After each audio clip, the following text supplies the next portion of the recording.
הדרכה לחיפוש בתנ"ך ובפירושים באתר מקראות גדולות הכתר, חלק ראשון.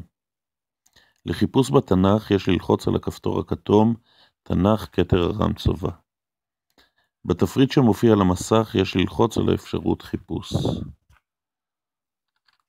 נמתין מספר שניות שמסך השאילתה יעלה.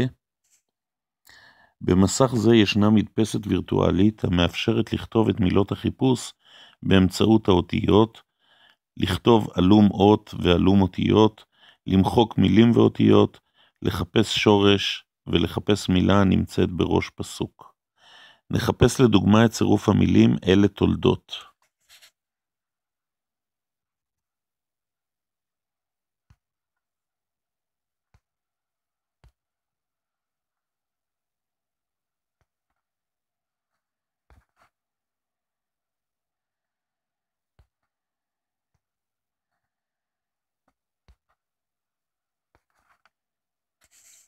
מכיוון שהמילה תולדות יכולה להיכתב גם בכתיב חסר וגם בכתיב מלא, נכתוב מתחת לתיבה שבה כתבנו בכתיב חסר את המילה בכתיב מלא.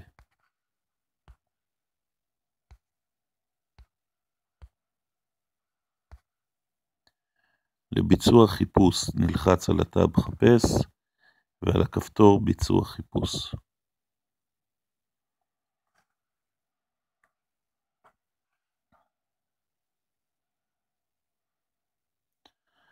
אנו רואים שיש 3 פעמים במקרא בתנ"ך את הצירוף אלה תולדות, פעם אחת בכתיב מלא ופעמיים בכתיב חסר.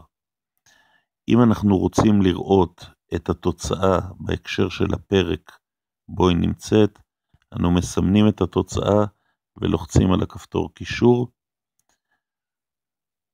המסך יעלה והתוצאה תהיה צבועה בכחול בתוך הפרק בו היא נמצאת. נחזור למסך השאילתה. נמחק את השאילתה הקודמת על ידי מחיקת המילים. כעת נבצע חיפוש עם ניקוד. נכתוב את המילה מלך עם ניקוד של סגול מתחת למם וללמד. כתבנו את המילה, נחזור לאות מם, נלחץ על טאב הניקוד ונסמן סגול, נסמן את האות למד ונלחץ על סגול. לביצוע חיפוש לוחצים על הטאב חפש ועל הכפתור ביצוע חיפוש.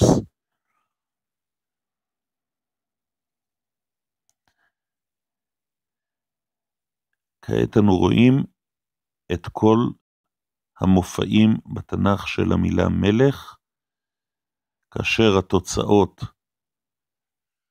מבטאות את מספר הפסוקים שבהם יש את המילה מלך לפחות פעם אחת, והמופעים את מספר הפעמים שיש את המילה מלך בכלל התנ"ך.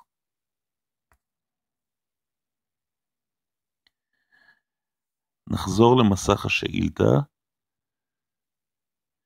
וכעת נחפש את כל המילים שהם מהשורש מם למד חף, אבל אנחנו נוציא מהתוצאות את המילים שמורכבות מאותיות השורש, כמו מלך, מלך, מולך. נכתוב את אותיות השורש בתיבת השאילתה. נלחץ על המילה שורש, ובתיבה שמתחת לתיבת החיפוש, שבה כתבנו את המילה עם השורש, נכתוב מלך, ונלחץ על שלילה. שוב לחיצה על הטאב חפש ועל ביצוע חיפוש.